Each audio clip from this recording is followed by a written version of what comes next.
都说了，让你别缠着江碧。安排一个隐蔽性极强的洞府。鉴于飞扬圣，那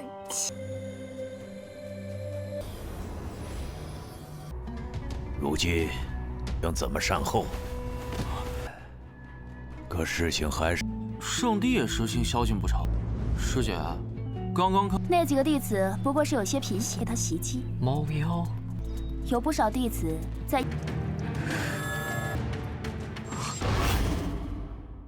Halo guys, welcome back to KD Universe.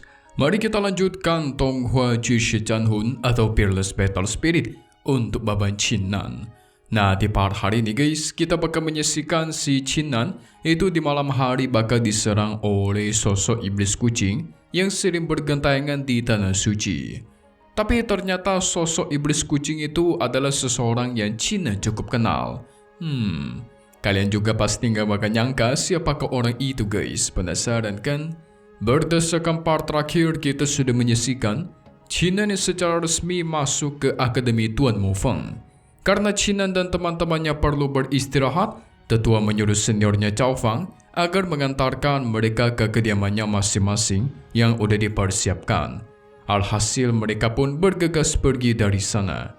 Di tengah perjalanan sambil menunggu senior Cao Fang menjelaskan beberapa moto tanah suci Qinglong. Nah, gimanakah kelanjutannya? Langsung saja kita masuk ke intro ya guys ya.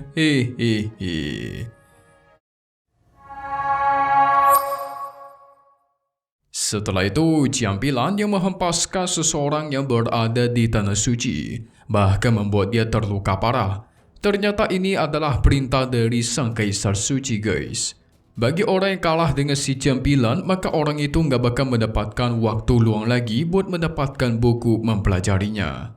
Karena orang tersebut sudah tidak berdaya, pada akhirnya Ciampilan segera pergi dari sana. Untuk yang gak lama dari itu, salah satu murid dari Tanah Suci Phoenix itu muncul dan membantu dia guys. Dia menasihati orang ini agar jangan mengganggu Ciampilan lagi. Tapi orang tersebut sepertinya otaknya udah rusak guys. Dia malah tertawa keras dan membalas, Ciampilan itu hanyalah milik dia seorang.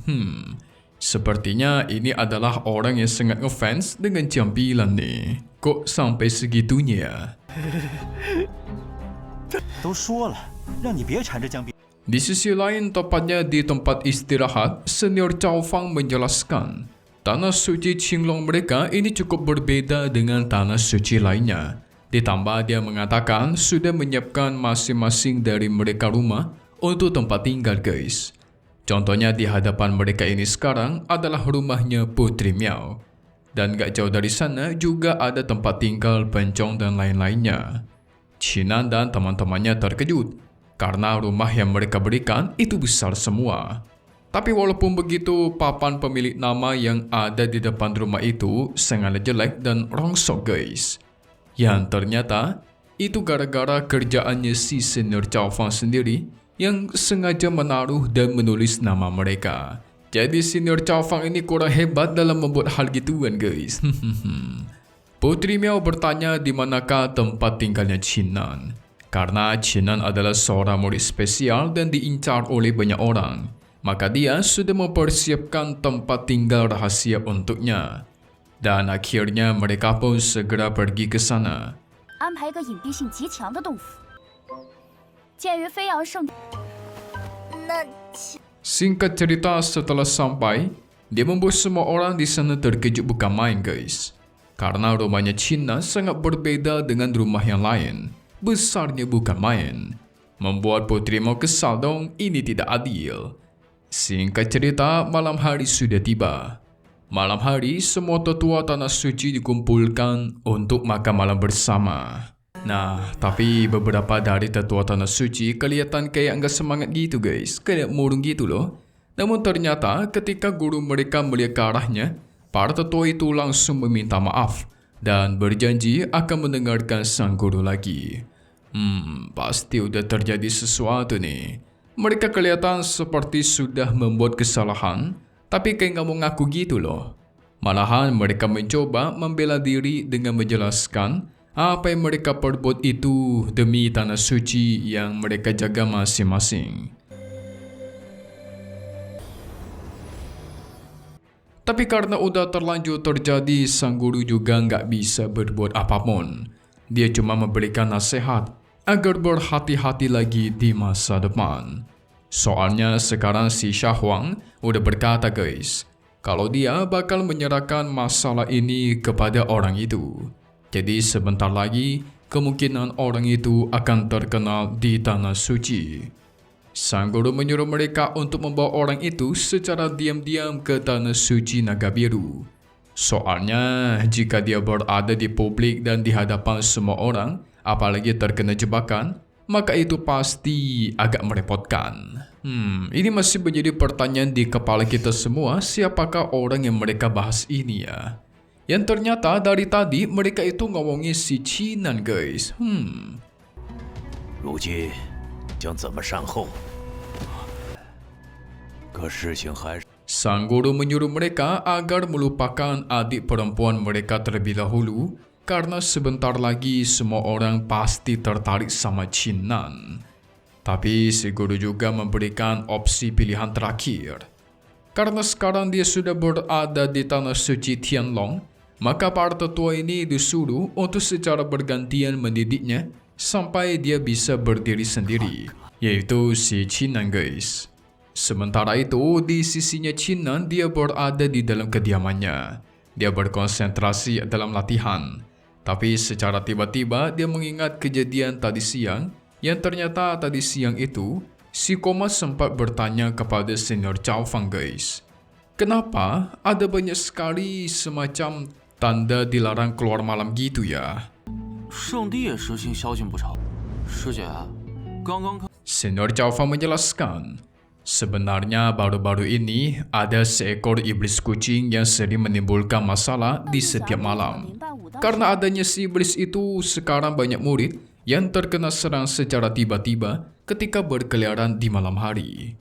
Qinan terkejut mendengarnya. Memangnya si Kaisar Tanah Suci nggak peduli ya soal iblis kucing ini, kok dibiarkan gitu? Bukannya si Kaisar nggak peduli guys, tetapi serangan dari iblis kucing itu juga yang nggak fatal-fatal banget, nggak yang mengancam nyawa. Nah makanya sang Kaisar Iblis berpikir mungkin ini sekaligus membiarkan para murid melatih seni bela diri mereka dengan melawan sang iblis kucing kalau ketemu. Cuma dikabarkan juga bisa aja monster iblis kucing itu datang ke kediamannya para murid secara diam-diam gitu. 那几个弟子不过是有些脾气，给他袭击。猫喵。有不少弟子在夜晚。 Merasakan ada keanehan, Qinan langsung mengeluarkan senjatanya, bersiap untuk bertarung. Dan benar aja, dia merasakan ada sesuatu yang aneh dan tiba-tiba merasakan ada orang lain yang masuk ke kediamannya guys. Awalnya Qinan sengaja mendiamkannya dan mencoba mencari celah untuk menyerang secara tiba-tiba. Tapi apa yang terjadi? Iblis kucing itu tahu keberadaan Qinan dan langsung menggigitnya. Qinan terkejut. Ternyata sosok iblis kucing itu adalah si Cao Fang guys yang sedang tertidur pulas. Oh, jadi dia ngigau gitu. Gak cuma itu, karena sudah merasakan darahnya Qinan, senior Cao Fang menjadi ngamuk dan ingin memakan dirinya. Wah, dia kenapa nih? Di sisi lain, para tetua Tanah Suci sudah keluar dari kediaman guru mereka. Mereka berpikir semua yang dikatakan sang guru itu memang benar adanya. Walaupun si Qinan memang kelihatan sangat berbakat, tapi dia itu sekarang masih terlalu lemah. Jadi pasti rintangan di Tanah Suci Qinglong akan sedikit sulit bagi dia guys. Oleh karena itu, salah satu tetua memutuskan akan melatih Qinan besok. Karena yang lainnya setuju, mereka pun berpisah dan menyerahkan malam ini kepada tetua Tanah Suci Qinglong. Wah, ini gimana nasibnya Qinan nih? Memang gak nyangka iblis kucing yang dimaksud adalah si Cao Fang guys. Pantesan aja Kaisar Tanah Suci juga gak mau mengusirnya. Soalnya kan itu adalah muridnya sendiri. Tapi dia kenapa ya? Apa jangan-jangan ada bagian dari darahnya yang membuat dia seperti itu? 有劳大哥，你们且先回去。明日就先由我训练秦南。 So, daripada kepo, cus. Kita lihat apa yang terjadi di part 86 yang akan rilis lagi nanti. Jadi singkatnya, si Cao Fang berhasil dikalahkan oleh si Qinan. Nah, setelah itu Qinan menyerap salah satu harta, guys. Tapi ketika dia masuk ke dalam kesadaran spiritualnya, dirinya sedang berada di sebuah semacam lautan yang sangat luas dan cuma memiliki satu pohon besar di tengahnya gitu. Gak cuman itu, ternyata di pohonnya juga terdapat satu wanita misterius yang seperti sedang menunggu sesuatu gitu, guys. Siapa wanita ini? Tanda-tanda Cina mendapatkan teknik baru kah? Kita tunggu lagi di part 86 Cishe Chanhun, Peerless Battle Spirit di hari biasa, guys ya. Update lagi nanti untuk toa-toa selanjutnya dan pastinya cuma di sini. KD Universe. Thank you buat kalian semua nonton dan selalu support channel Mimin. Semoga kalian semua sehat selalu. Memang pamit undur diri dulu. Kita bakal ketemu lagi di video-video selanjutnya. Oke kalau gitu.